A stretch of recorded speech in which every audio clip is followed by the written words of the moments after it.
just comes down to guys staying in the gaps, getting off blocks. They've got strong runners, so we got to make tackles, and if we can do that and get them behind the chains, we have a better chance.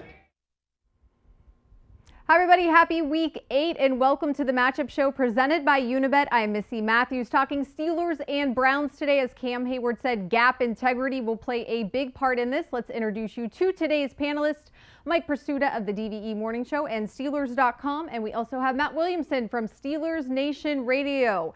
All right, guys, we're going to start with the Browns run game because that's where we heard from Cam. Prisuta, how do you even go against this? Keith Butler offered a lot of details today as to how the Steelers can stop the Browns, but boy, it's a lot easier said than done. Cleveland is really impressive, and all you have to do is look back to that win over Denver 17-14 on October the 21st. The offensive line was less than whole. No Nick Chubb, no Kareem Hunt. And Dearness Johnson goes for $146 and a rushing touchdown, averages 6.6 yards per carry. There are just some teams around that have a running mentality and are just good enough at it and persistent enough with it that they can do it with whomever. The Ravens are one, the Browns are another. I think you got to load up if you're going to stop it. I wouldn't play my traditional defense. Dare them to throw the ball. See what happens. Their quarterback is either banged up or a backup. Their receivers are banged up. Take the run away and see what they can do with that. That would be my suggestion. Matt, knowing, as Cam was alluding to there, the Steelers have struggled against the run in their past few games. Is this a bad matchup? And to go along with Prisuta's point, what would you do to try to conquer it? It's a horrible matchup. They run the ball better than just about anyone in the league, with maybe the exception of the Titans and Derrick Henry. And their offensive line is maybe the best in football, high-priced, talented, well-coached. They're going to play a very high percentage of 13 personnel with 3 tight ends on the field. You never see that. They do it more than everyone. You're always going to see, numerous tight ends. They use a fullback well. They get their blockers to the second level extremely well.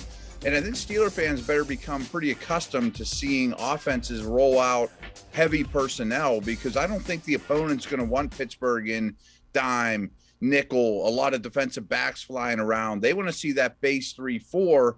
And the biggest reason why is maybe the biggest weakness of the Steelers team, in my opinion, right now is the defensive line not named Cam Hayward. So if you can get 3 of them on the field snap after snap, which is exactly how the Browns are set up to operate, there's 2 guys there, not named Hayward, that they're going to run at time and time again.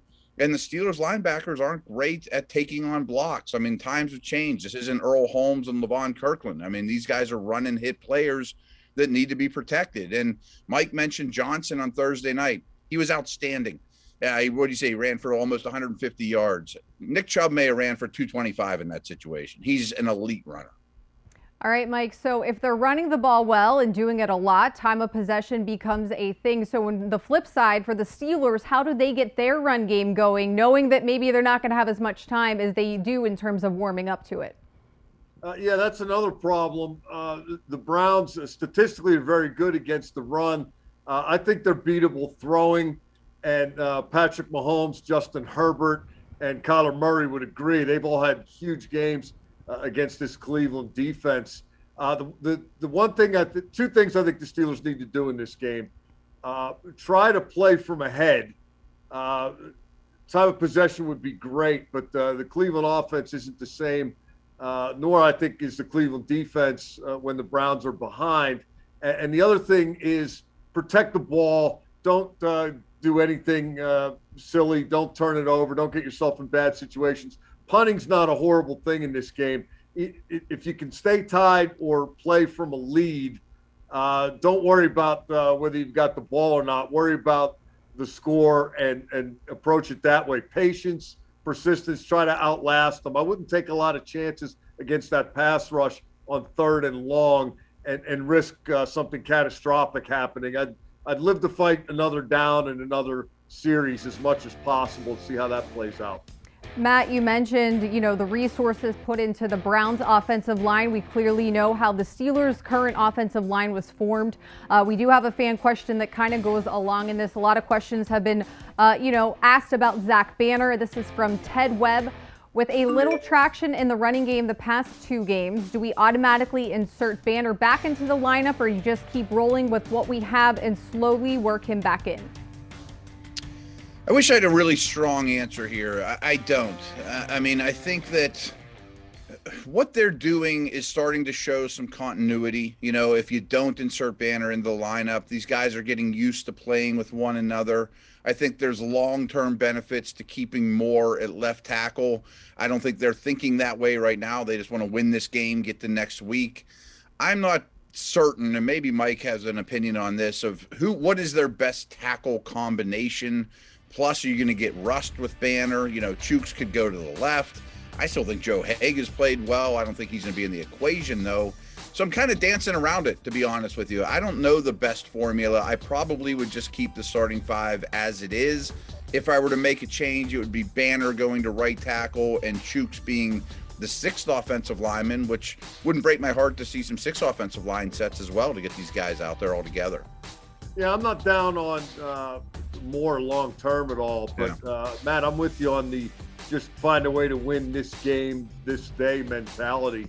And if you're asking me, I'd put Banner back in and then play either Haig or Okorafor on the left side. I think the more experience you can get right now, the better. And it has started to lurch in the right direction, but I haven't seen progress in leaps and bounds. And I think this pass rush that Cleveland is going to send it to Steelers, it's going to take some veteran acumen to deal with. It could be a long day for young guys who aren't necessarily used to dealing with the likes of a Myles Garrett, Jadeveon Clowney, Takaris McKinley coming off the bench, Malik Jackson. Cleveland can really get after it up front, and I want some been there, done that guys to try to deal with that. All right, guys, it's time now to take a look at our Week 8 opening lines from across the league, presented by Unibet Sportsbook, an official sportsbook partner of the Pittsburgh Steelers. If you're in Pennsylvania and you're ready to place your wagers on any of this weekend's matchups, just download the Unibet PA app or visit pa.unibet.com. Still much more to come here on the Matchup Show presented by Unibet. We're going to talk about Myles Garrett, who's currently leading the league in sacks, and what the Steelers need to do against their defense. Don't go anywhere.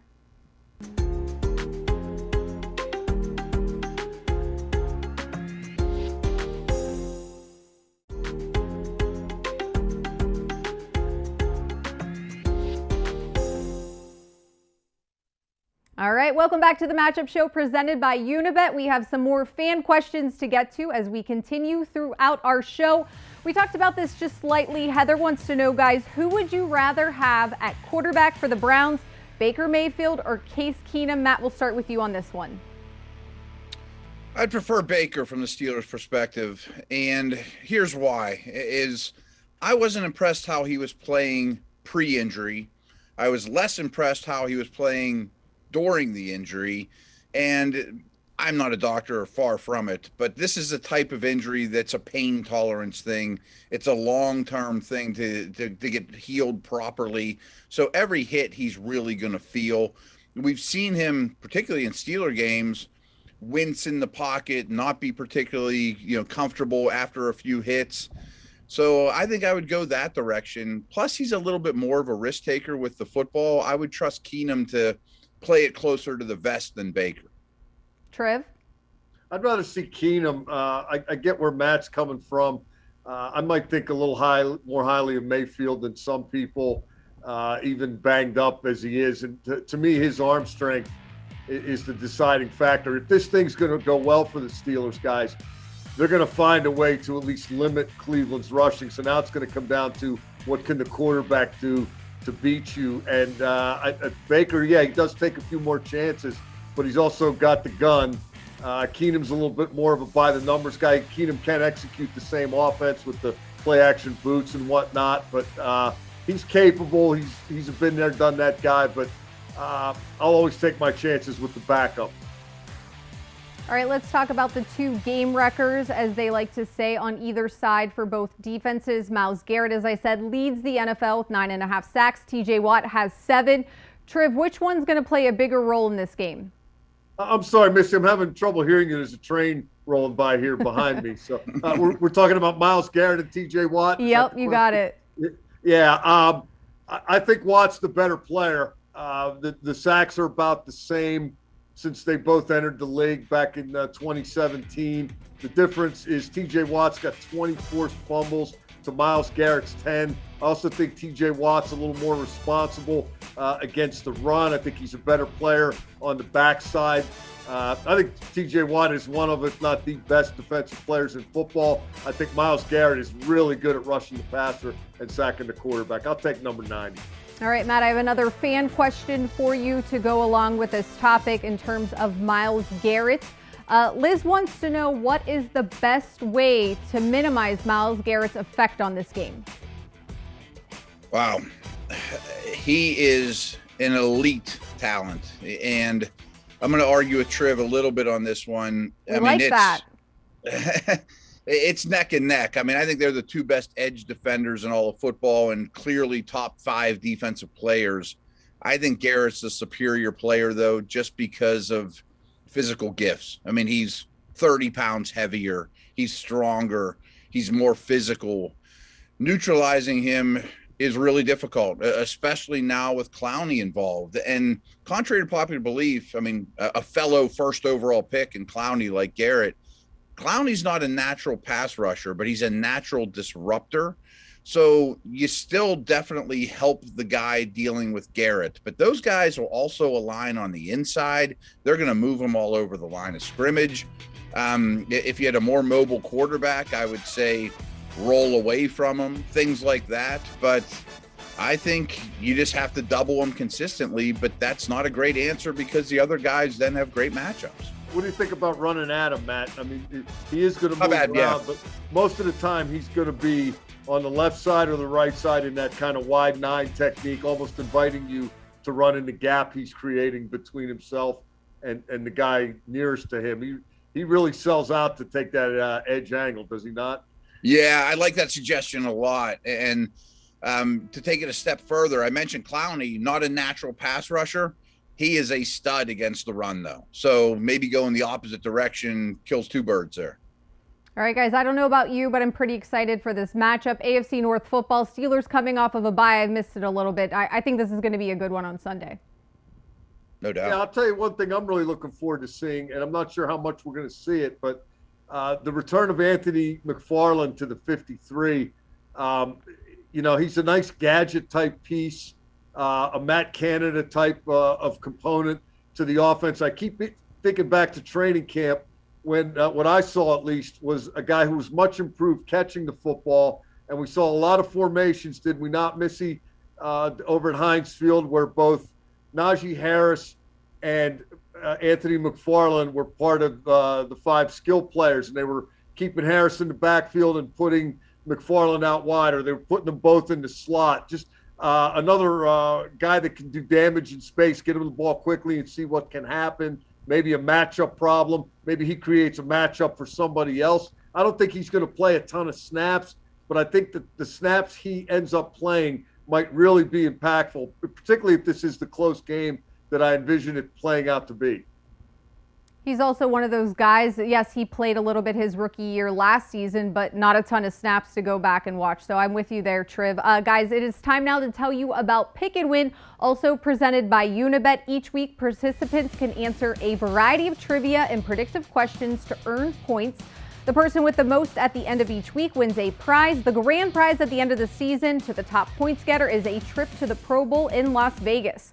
It's free and easy to play. Just download the Steelers official mobile app, create a fan profile, and find the Pick and Win banner under the Fan Zone section. My most important question to you guys today, Cam Hayward told us a little bit earlier this morning he's going to be a Ghostbuster for Halloween. What would you guys be if you're going trick-or-treating? Seriously? Seriously. What's the best thing you've ever been for Halloween? Drunk. All right. Watching Well, games. Yeah, on that note, thank you so much for joining us here today on the Matchup Show presented by... I'm 59 years old. I don't dress up for Halloween anymore. Well, you had to at some point in your life. Yeah, when I was a little kid, I'll tell you what, when I was a little kid, my sister, Jaws was a popular movie. That's how old I am. And my sister helped me get this big cardboard box, and we painted, you probably don't even know what Jaws is, but we painted the movie poster, the shark head coming out of the water and the mouth. And I was looking through the teeth, and we put it was pretty ornate, and it was very uncomfortable. Another time in my young adult life, I put a big goofy head on for a party in downtown Pittsburgh, and I couldn't breathe in that thing. So I'm over Halloween. But hey, if you like it, have at it. All right, some trick-or-treating for sure at First Energy Stadium. That's going to do it for this edition of the Matchup Show presented by Unibet. Thanks for joining us. We'll see everybody here next week.